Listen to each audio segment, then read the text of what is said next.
And then are you feeling ready? Because I'll go ahead and start streaming on Yep. Let's do Facebook. it.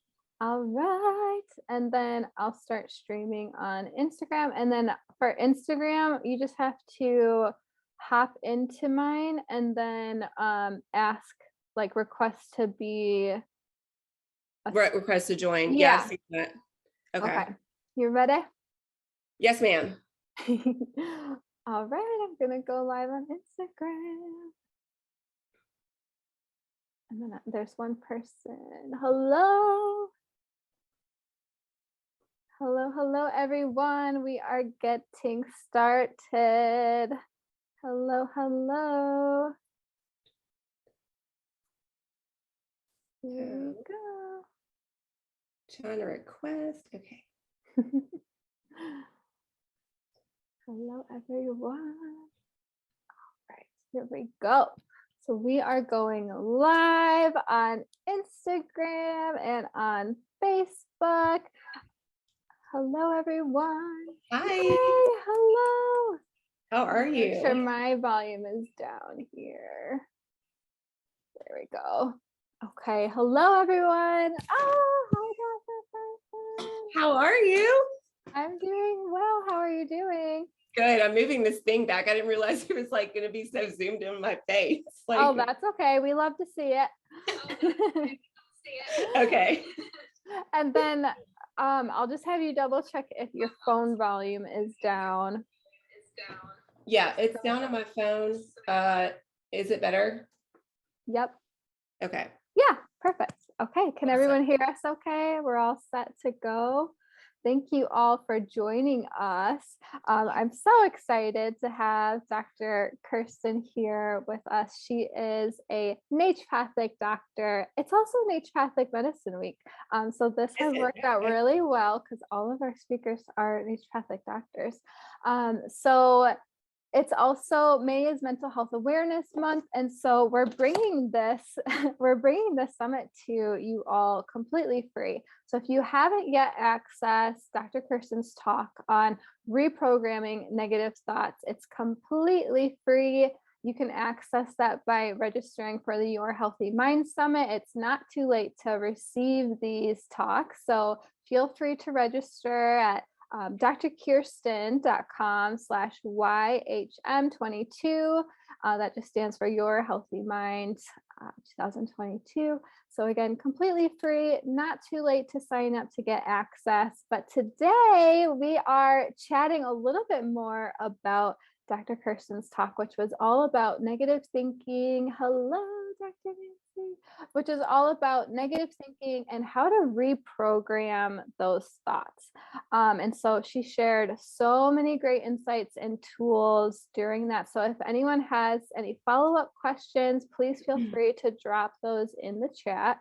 But I think a good place to start out is just how do our thoughts impact our well-being? You know, we can just start there. And thank you again so much for being here with us. And thank you for having me. This is so much fun. So I think a super relatable example would just be, I think everyone's given a presentation before, and before the presentation, you're like, I'm so nervous, you know, and it's just a thought in your head, but you have a physical response in your body. So you feel like your stomach's turning into butterflies or whatever that is. And so likewise, the thoughts that you think can affect your health. And they actually have so many studies now about how your thoughts can affect your physiology. So one of the studies that I hit on in the talk that I gave was about a group of, they split 3 groups of people up into 3 groups. One of the groups was a debridement group. One of them, they were going to do lavage. One of them was just the placebo group.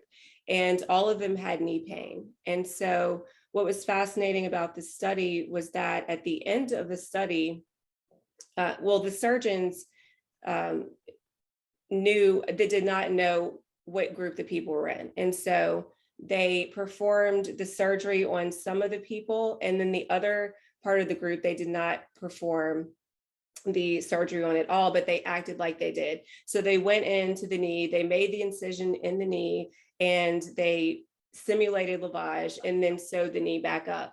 And so none of the nurses that were caring for the people after knew which group they were in either. But the fascinating part was that the people who did not have a surgery at all and thought that they did had the same healing outcomes, and sometimes even better outcomes than the people who actually had the surgery. And so the mind and our thoughts are super powerful in the healing process. Yeah, I think that's such a powerful example of the way that it can impact our health and wellness. The fact that even just thinking that we have had a helpful procedure done can impact and benefit our pain and the health of our body.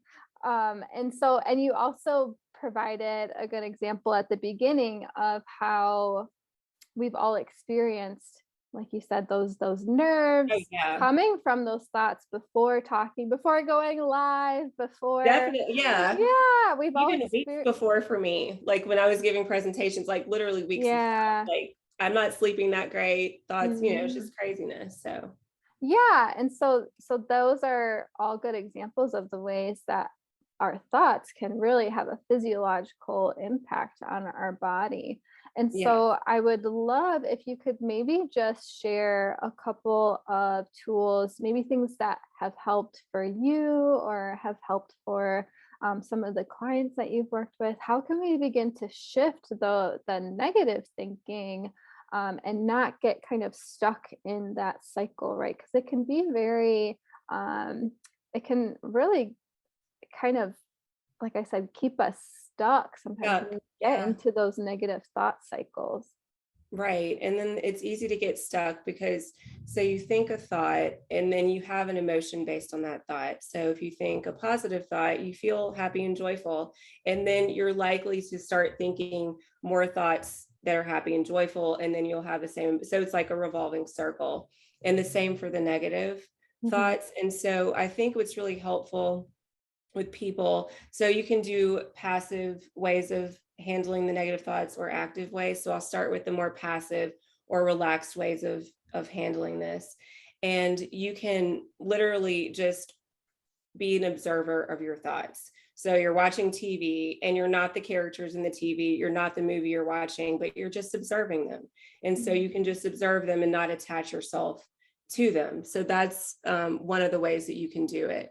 You in letting it pass without not, taking in thought and letting it negatively affect you. Mhm. Deep breathing is really powerful, and Dr. Monsi hit on that earlier. And one of my favorite techniques is 4-7-8 breathing. And so that's just where you breathe in for 4, you hold for 7, and then you release for 8. And so in the moment, that's a really powerful way to just kind of ground you and bring you back to the present moment. And yeah, just quieting the mind, being mindful of, where you are and not attaching yourself to those thoughts. So those are passive ways. More active ways would include literally talking back to the thought. Like, Mhm. so you get a thought that says, I'm not worthy or I'm not good enough.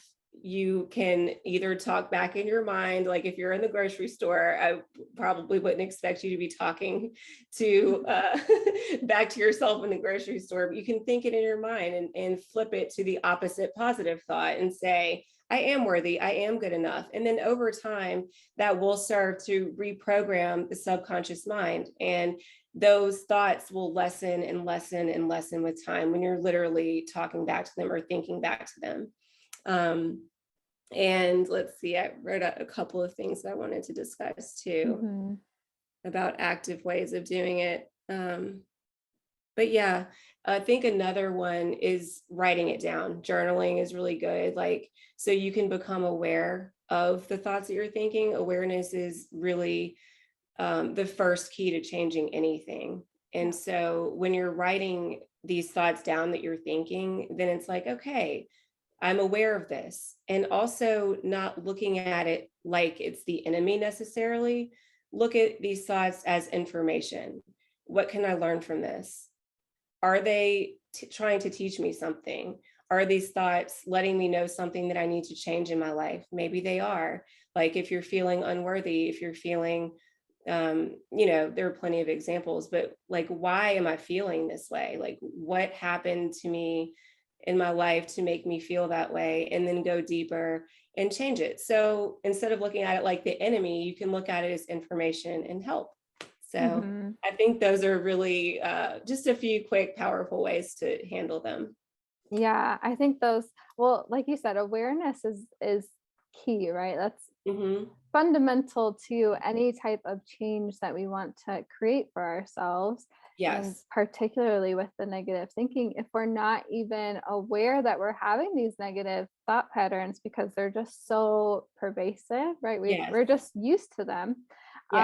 Um, then how can we begin to shift it? So just like you said, we have to start with that awareness, Right. um, and then we can begin to make those changes. Because like you said in your talk, a large percentage of our thoughts are not only negative thoughts, but they're the same negative Same. thoughts. Yeah. Yeah.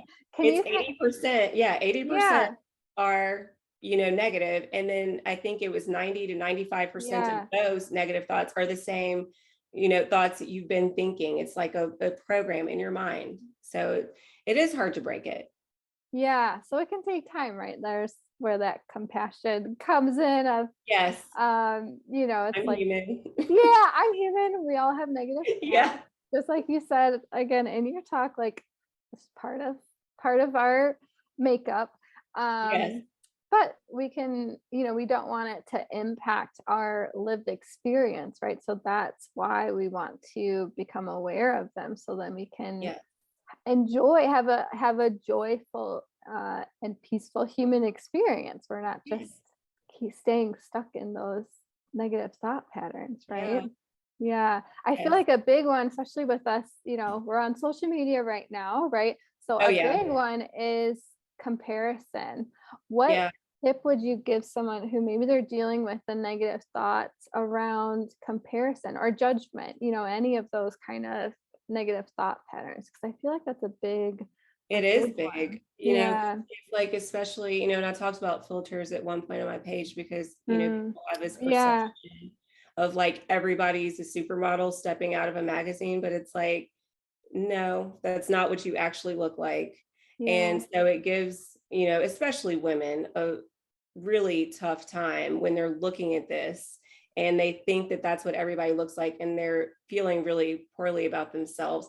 But I think it's really important to understand that the only person that you can improve upon is yourself. Like there's no point in comparing yourself to anyone else because even when you do, you can't do anything about it. You can't be that person. So you can only work on improving yourself and going within and doing that work. And so I think that awareness is just really important, and Yeah.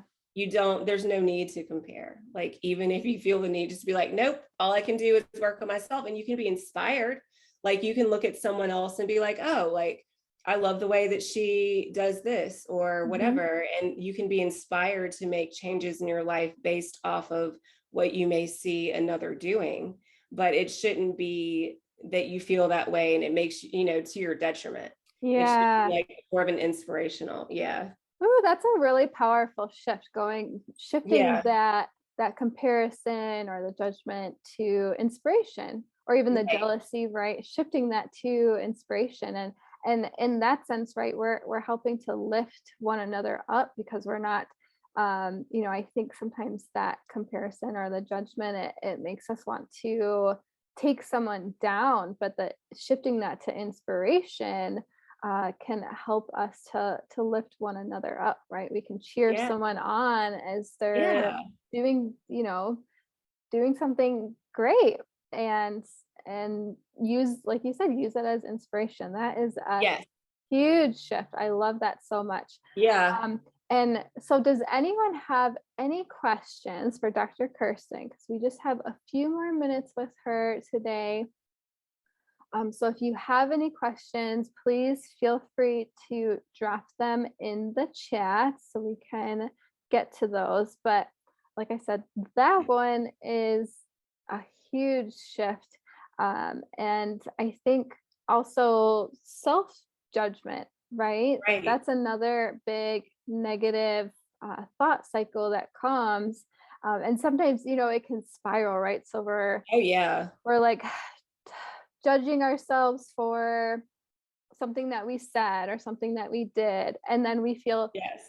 shame about it, and then we're like, oh man, now I'm noticing that I'm having these negative thoughts, and then we're judging ourselves for having these negative thoughts about ourselves. You know Right. what I mean? It can just like, Yeah. And then it just ooh, it spirals while it's circling, yeah, yeah, yeah. So it's true. what would you say then, kind of in the moment, right, when we're like catching ourselves starting to go down a spiral, what is like one maybe quick thing that we can do to just like pause? Oh, well, like my favorite thing that I personally do is if those thoughts come across my mind, it's like realizing that it's a part of you, but it's not you. Hmm. And I just literally talk back to them or, think the positive opposite thought in my head. Yeah. Someone did ask, what's your favorite Yeah. care practice or activity? Hey, I love Hello. her. That's a good one. That's a hard question. Um I love bathing and like being in the bubble bath and Yes. like just sitting there and enjoying. But I don't know. That's like a really, really good question. Yeah. I Try to that's do something small every day, like even if it's just something small for five Yeah. minutes. Yeah. I think that's my generally my go-to, especially in the winter, is just taking Yeah. a nice warm bath to help me kind Yes. of, you know, just Yeah, it just relaxes you. relax. Yeah. Yeah. And I think another one is moving my body, is a huge way of self-care for myself. It just feels um so empowering. It feels empowering. I'm able to kind of like shake off whatever, maybe going on. Right. And it's just a good way to kind of reconnect with myself. So, getting in some good movement is another Yeah. like self-care practice that I Yeah. really appreciate. And then we have another question here. What's a good app for breathing exercises or mindfulness? I saw that. Someone told me about Calm. I Hmm. downloaded that a while ago, but I haven't really used it. Do you have any tip? And Calm is great from the Yeah. times that I have used it. It's like super peaceful. I think they have affirmations and some guided meditations and things like that. Yeah, and I think there's was it Insight Timer, I believe is one. Um Okay. Personally, like I like just if I really need something to help guide me, I'll just go onto YouTube, type it in, or I know Dr. Mansi has a program for breathing exercises as well. And just, not overcomplicating it, right? Just Right. learning one or two breathing exercises that you can kind of turn to quickly and easily, I think is Yeah. essential. Yeah. Especially in the moment if you don't have your phone or it's not easily accessible or whatever. Uh-huh. Um, 4 Yeah. 7 8 is my favorite. Just breathe in for 4, hold it, and breathe out for 8. And it just Yeah. really resets you. Yes. And I know Dr. Kirsten has to get going. So where can everyone find you? Where can they follow along, and where can they work with you? So you can visit my Instagram page that has my contact information, my website information, and you can email me. There's my business phone number. You can text on that as well. So that's pretty much, if you go to my Instagram, you'll be able to see um, all of my contact info, and my website's linked there, which has even more information on me. So yeah. Yeah. And you also have, is it a meditation guide, Oh, right? I do have a little guided Yeah. meditation. It's like a little free gift if you give me your email address. Yeah. It's something I did a while ago. So yeah, Yeah. that's in there too. You can just download it. Once you put in your email, you'll just be able to download it. Yeah. So Matthew, you can check that out too. Yeah, Um, that may help. Yeah, well, like I said, if you haven't had a chance to listen to Dr. Kirstin's talk all about reprogramming those negative thoughts, and how they can impact our health, and like I said, how we can shift those, please feel free to register. You can still Yeah. register to get access for the Your Healthy Mind Summit. You can find the link in my bio, if you haven't already. So thank you all so much. This wraps up this week's summit. Yay. All of the replays will be coming out very shortly, hopefully by tomorrow. So like I said, if you haven't yet registered, feel free to register. You'll get access to all of those replays. So Yes. thank you all so much. Oh my Thank you for goodness. doing this. Thank you for like bringing everybody together and doing this and putting it on. It's awesome. So it's like an annual event. And I Yeah. think it's really important to just raise awareness around it. And so many awesome topics were discussed. And Yeah. Matthew, I see your email. You put it in the chat, but you do have to go click on my website, and then you put in your email on my website, and then that's how you download it. Yeah, because it won't save, unfortunately, Yeah. to this chat, so we won't be able to see your email after this. So thank you all so much. Oh my goodness. Thank you for being a part of this, Dr. Kirstin. Thank you. Yeah, thank you all for joining us today. And feel free to drop in the comments if you learned anything, if you picked up any useful tips. We'd love to hear it. So we will see you all next year. Yay! Awesome. All right. Enjoy the rest of your day, everyone. Thank you again so much. Okay, bye.